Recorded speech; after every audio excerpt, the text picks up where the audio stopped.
Good morning. Welcome to Quiet Echo. I'm Dan Larson. Teresa asked if I would take the Friday microphone this week. I told her I am not much of a broadcaster. She said, Dan, you talk to congregations every Sunday. Just pretend we are all sitting in the same room. So that is what I will do. A South Korean court sentenced former President Yoon Suk Yeol to life in prison yesterday. The charge was insurrection. Prosecutors asked for the death penalty. The judge said life. And the story behind the sentence is one of the most extraordinary things I have read in a long time. Let me take you back 14 months. December 3rd, 2024. Late at night in Seoul, the president of South Korea goes on live television and declares martial law. He says there are anti-state forces in the opposition party sympathetic to North Korea. He sends soldiers to parliament by helicopter. Special forces land on the roof and break windows to get inside the chamber. Police block the entrances. The defense minister orders troops to drag lawmakers out of the building. Now here is where the story turns. The lawmakers did not run. They ran toward the building. Some of them climbed walls to get past the military barricades. Inside, parliamentary staff, not soldiers, not elected officials, just the people who keep the building running, dragged desks and chairs across the doorways to block the special forces. Outside, ordinary citizens showed up. Men and women in winter coats. They linked arms and pushed back against the soldiers. Television cameras broadcast the whole thing live. The entire nation watched. Within 6 hours, 190 members of parliament made it into the chamber and voted unanimously to lift martial law. 6 hours. That is all it took. By morning, the decree was dead. 10 days later, Yoon was impeached. By April, the Constitutional Court removed him in a unanimous vote, and yesterday the court sentenced him to life in prison. The former defense minister received a 30-year sentence. The former prime minister got 23. Other officials received their own sentences. The court made clear this was not one man's crime. It was a chain of people who followed orders they knew were wrong.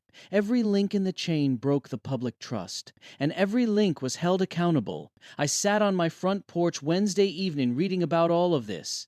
Rebecca brought 2 glasses of water and sat beside me. I told her what happened. A president tried to seize power and his own people stopped him in 6 hours. She was quiet for a moment. Then she said, "The building held because the people inside it held."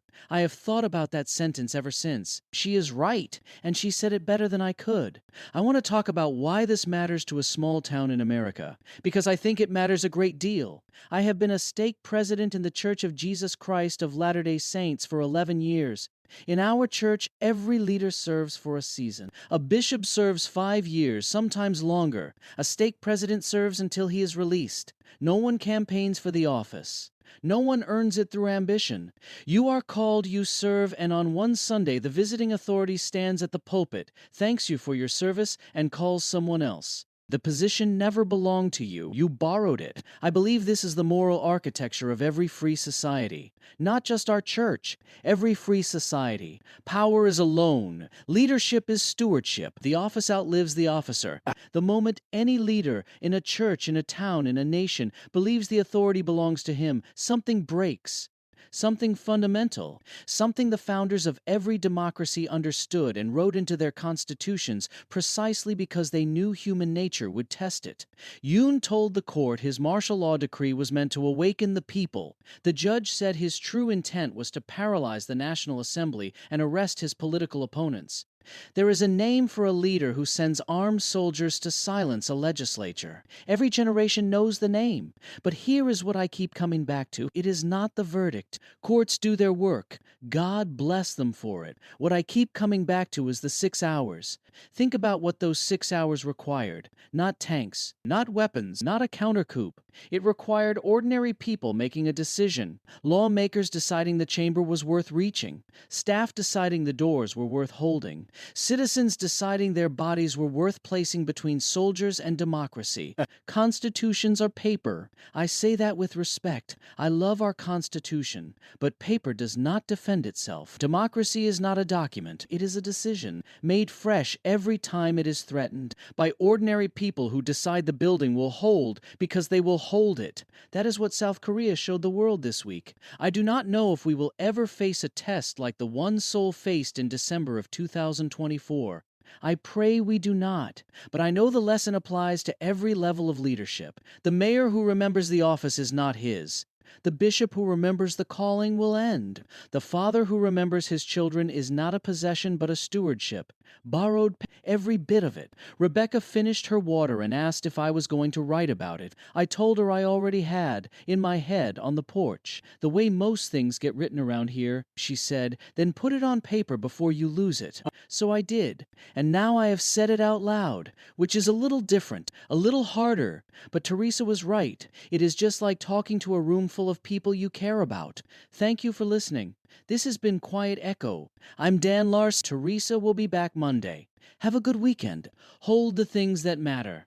This podcast is part of the fictional Cedar Valley news series. While the people in town are fictional, the national events they reflect on are real. Want to know the full story behind Cedar Valley?